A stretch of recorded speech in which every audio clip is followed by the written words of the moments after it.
झटका में जाता है इन भोजपुरी या न गांव के या तनिक से भक्ति रस हो जाए चाहे भक्ति में बहुत शक्ति बा का ब्रह्म ऋषि नारद महाराज बीड़ा बजावत पहुंचन कहे नारायण नारायण बियाहुआ महाराज कैल लड़की तपस्या करता व्रत चलता शंकर जी कहे यार बियाह का करी न खाई के समान बा न रहे के मकान बा और नारी के बहुत एकांत में चाहे प्रधान जी प्रधानाचार्य भैया अखिलेश बाबू प्रधान के हर गाना बैठा का कतो नारी के खाना सोना दू चीज एकांत चाहे अरे ये दू नहीं ओकर मेहरारू बियाह के बाद तैयार नहीं भाई अब आजकल तो देखते ही है एक एक हाथ के मोबाइल नहीं करा बा एक दाई खींचत है आधा आधा किलोमीटर रन मारत है सारा काम मोबाइल से हेलो कहाँ कहाँ कहाँ दही सा चकनाका पे है कहाँ रचा वहाँ फोन कह दे है आजकल तोहर हालचाल नहीं मिलता इके कहा तो मेहरारू को 12 बजे रात मन से धुक लगे फोन लगाए पुरान बुढ़ापा जो है उनके नींद नहीं लागत बुढ़िया बुढ़िया बाड़ी पहुंची खटखट टोत के कर फोन है बबू का है का पतो कहता कहा दरज के बतलाई ले का हाल चाल बा पतो फोन काट के तब अपने सासू को देता है अब बुढ़िया बेचारी कहता हालो बच्चा अरे कहे रहा वही बड़े नवरात्र में आया नहीं ये बच्चा कसरे दुल्हनिया तो बोलता ही नहीं है ना पतो कह का बोला वही उड़ी के मत बोल अब बूढ़ा गाय टावर खत्म हो गया मेहरारू के नहीं रजाई के तरे तक पकड़ा था टावर रोड पर लिखा बा सावधानी हटी तो दुर्घटना घटी दास कहा तो प्यार हटा तो खार तुरंत ही डट जाए कहत है का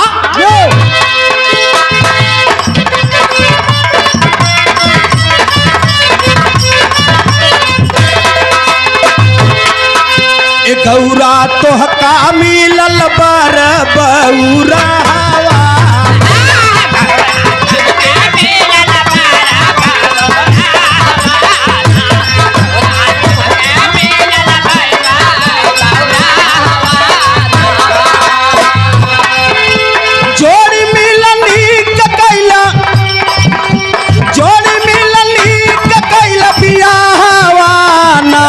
गौरा तो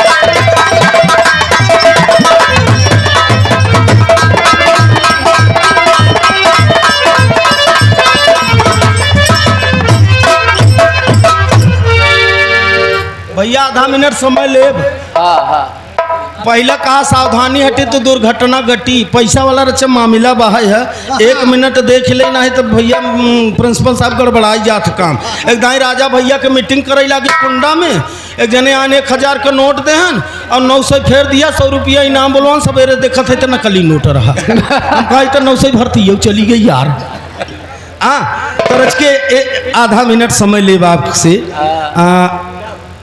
भैया पहुंच गया बाहर हाँ ना जरूरी होता ना पैसा का लेन देन हिसाब साफ रखे चाहे पुरानिया का खा पिए एक में लेकिन हिसाब किताब अलग हो चाहे साफ हो चाहे बहुत सुंदर गीत आप लोग हर से सुना है सृष्टि का रचना ब्रह्मा विष्णु महेश तीनों जन मिले अभी तू जानबा हमका जान कहाँ रहे ना हमार पंडित जी बैठा है नो बताई है ज्यादा भी खंडन नहीं करेंगे बा आप लोग महान हैं ना कभी ने कल्पना किया वेदों में बहुत भेद है जे जहाँ से पाए बा हुआ से गावत है न लिखोई वाले का कमी बा न गौवे वाले की कमी बा है न सुनने वाले का हाँ ये विद्वानों की बात है जी साहब सेवा में श्रीमान बाबू तूफानी यादव घघरिया से पूर्व बीडीसी बड़े भैया कोर्स 101 रुपया का पुरस्कार हुआ बड़े भैया के नमस्ते प्रणाम बा बाबू विजय सरोज नन्हे 101 रुपया के महापुरस्कार के मालिक सुखी रखे बड़का भैया के। सेवा में श्रीमान बाबू महेंद्र प्रताप गौतम, आप प्रधानाध्यापक हैं और भावी प्रधान प्रत्याशी भी हैं। आपको ओर से 201 रुपया का महापुरस्कार हुआ। सादर चरणों में नमस्ते प्रणाम। सब भैया के चरण छू के पहले की प्रणाम बा। सेवा में श्रीमान धर्म के छोटे भाई बाबू मुलायम यादव, भाभी जिला पंचायत प्रत्याशी आप भी हैं। आपके तरफ से दोबारा महापुरस्कार 201 रुपया का महापुरस्कार हुआ। बाबू के नमस्ते प्रणाम भाई। कहना है मां साहब।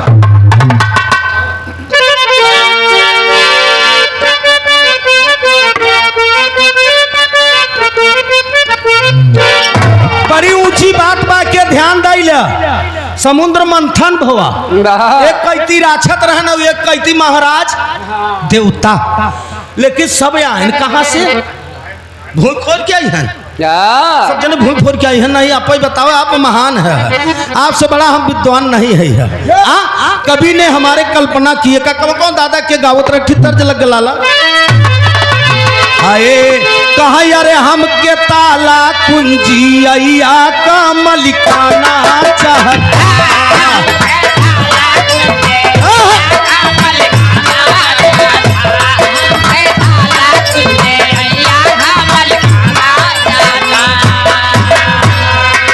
हम के ताला कुंजी अया का मलिकाना चाहता। हम के घर ही में संगमरमर का पैखाना चाहता।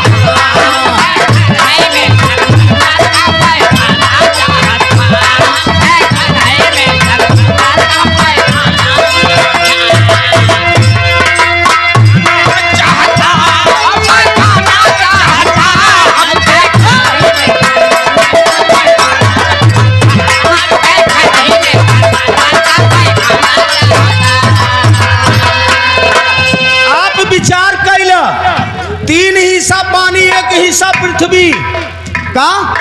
तीन हिस्सा प्रधानाचार्य बाबूजी पानी, एक हिस्सा पृथ्वी। इसी पृथ्वी पर सृष्टि का रचना हुआ।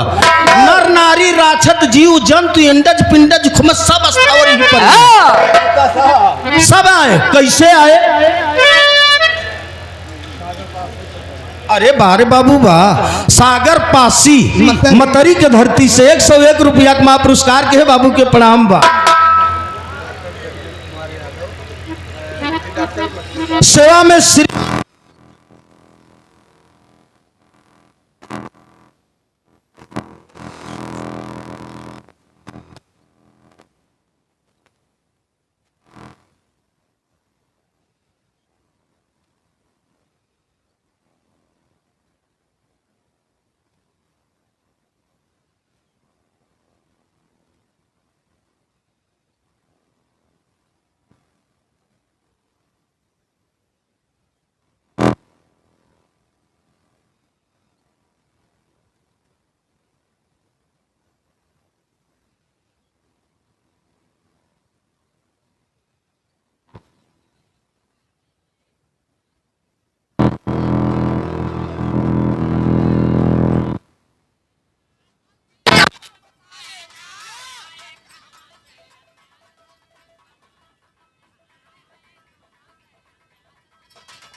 आकाश पवन जल नाही, तीन लोक रहा शून्य, अंड खंड ब्रह्मांड नाही, अंड खंड ब्रह्मांड नाही, नाही पाप या पुण्य। गौर से कर कर के यादाश्त संत बिन कौन बताए ना। कैसे लिखा ग महाराज, जब कुछ नहीं रहा, न पानी रहा, न जीव रहा, न हवा रहा, कुछ रहबन किया तो लिखा कैसे ग। दूसरी लाइन में फिर बड़ी ऊंची शब्द लिखत है कभी।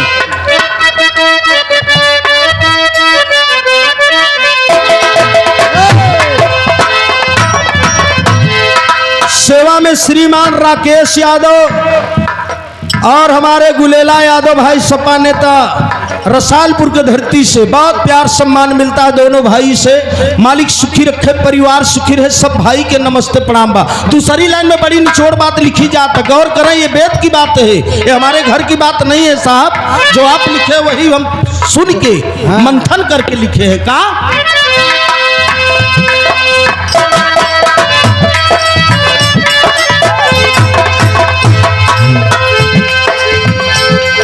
ब्रह्मा विष्णु महेश नाही, राही रज बीच कर भाव।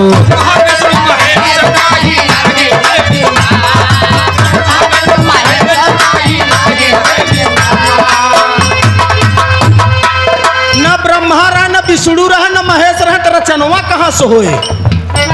ब्रह्मा विष्णु महेश नाही, नाही रज बीज कर भाई, आदि ज्योति निरंजन नाही, न देवी रह न देवता क्यों रहबन किया। अरे आदि ज्योति निरंजन नाही, सब कहाँ से आए, कैसे लिखा गया इतिहास संत बिन कौन बताए।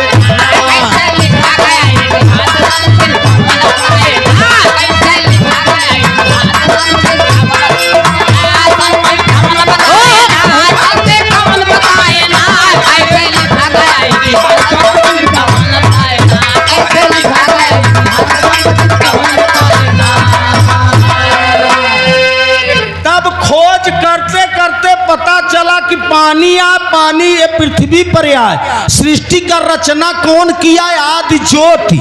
कहो महाराज, आदि ज्योति सृष्टि का रचना के तीनों देवता मिलके।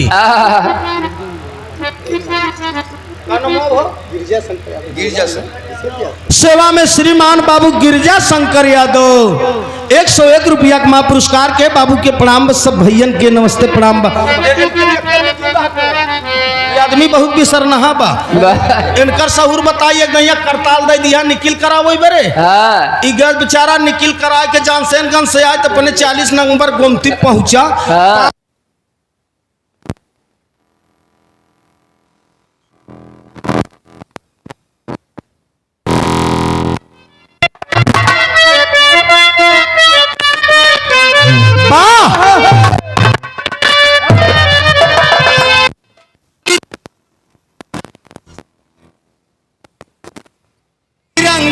से पैदा सब संसार, विस्तार ऐसे लेख में मिला।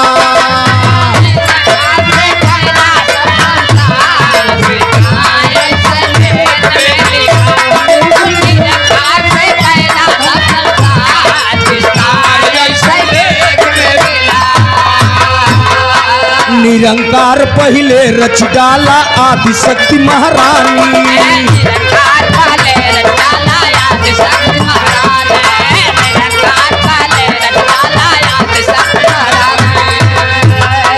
आदि शक्ति से ब्रह्मा विष्णु,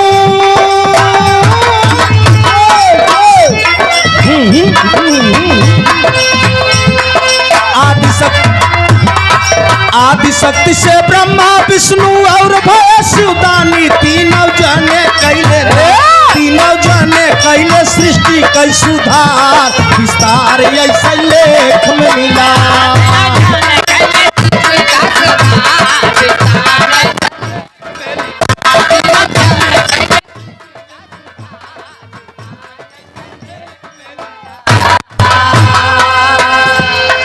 विष्णु महेश तीनों जन सृष्टि के रचना केहन तो पैदा के भवा कभी फिर लिखत हन। अब कैसे केहन? पानी माटी हवा अग्नि सूरज चंदा तारा, पांच तत्व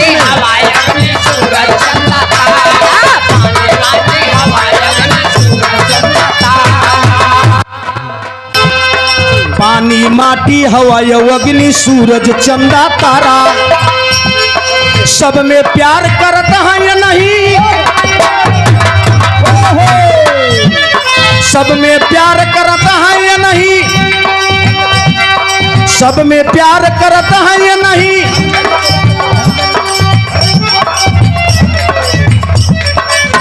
सब में प्यार करता है या नहीं। अरे जग से सब ही न्यारा तीनों जाने मिलके ना, तीनों जाने कैले सृष्टि कई सुधार ऐसे लेख में मिला।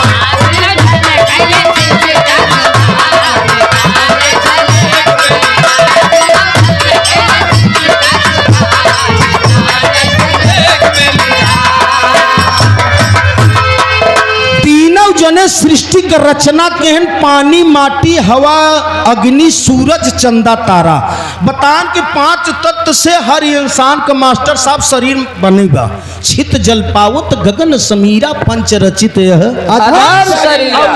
शरीर बनी बा यही टेम्परेरी बनी बा परमानेंट ना है, परमानेंट नहीं बना बा है प्रधानाचार्य भैया। इसलिए कि करे अंदर जो जीव बोलत उसी की कीमत जौने दिन ही बोलता खत्म हो जाओ दिन शरीर की कीमत कहाँ से बोलत रहे हाँ नहीं निकरी हवा निकलता तो पंप और भरता कस नहीं। ये माटी के शरीर है मेरे दोस्त, कभी फिर लिखा था एकदम करी में बात 2 लाइन और बस है।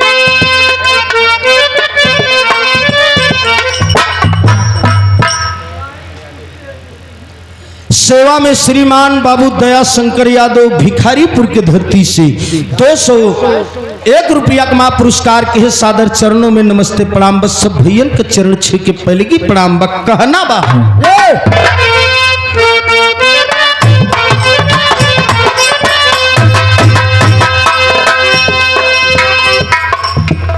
के आए रावण आन कन्हैया आए सब यान ही धरती पे आन ना जेकर जैसन कर्म धर्म रहा वैसे सबके पार लो लगाए। कभी लिखत हन तीसरी लाइन में का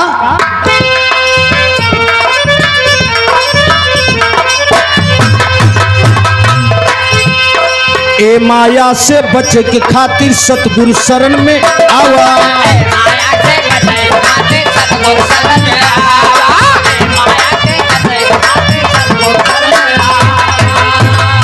जेकर जैसन धर्म करम्बा, जेकर जैसन धर्म करम्बा वैसे पार लगावा। सबसे तगड़ा बने ना, सबसे तगड़ा बने माया कई बाजार विस्तार ऐसे लेख में मिला।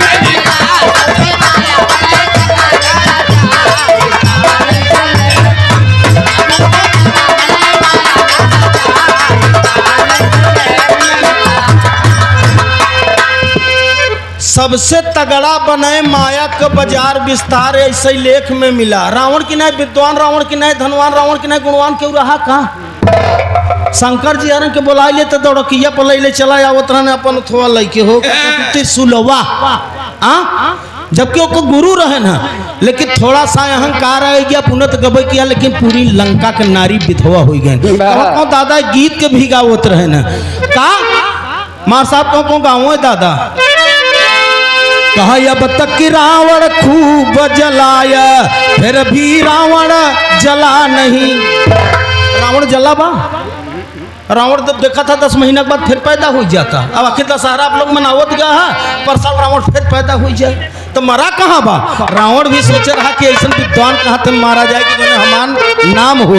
आखिरी लाइन में कहना बा का 84 के बाद मिला बा ई मनई का तनवा,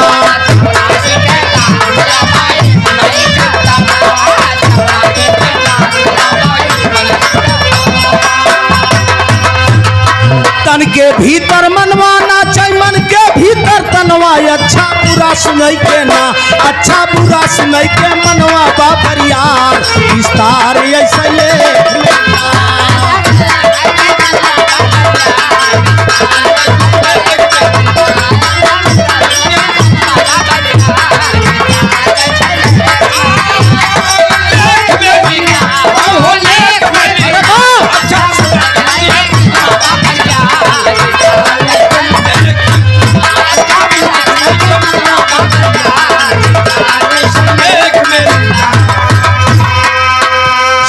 मेला में श्रीमान रियासत अली भाई प्रधान जी की ओर से फिर 501 रुपया का पुरस्कार हुआ। बाबू के नमस्ते प्रणाम बा, सब भाई के चरण छू के पहलगी प्रणाम बा। हमारे एकदम एक लाइन और बा, बस करीब में बा, खत्म गीत बा।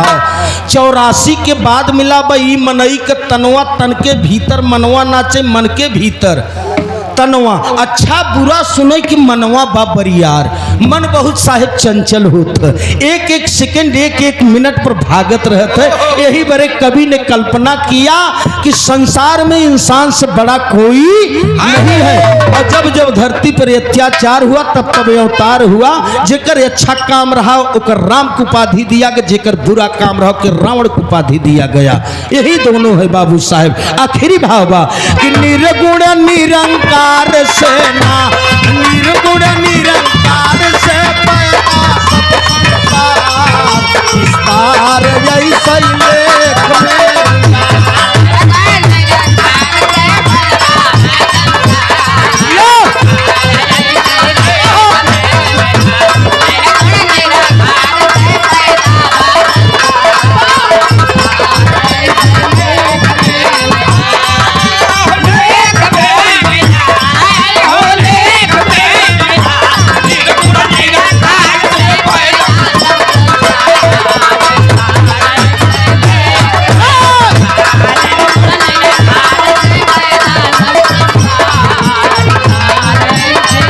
मोरे रामा हो राम। अगली पार्टी को सुने आप लोग, ज्यादा समय ले ले हो तो क्षमा चाहिए थे आप लोगों से।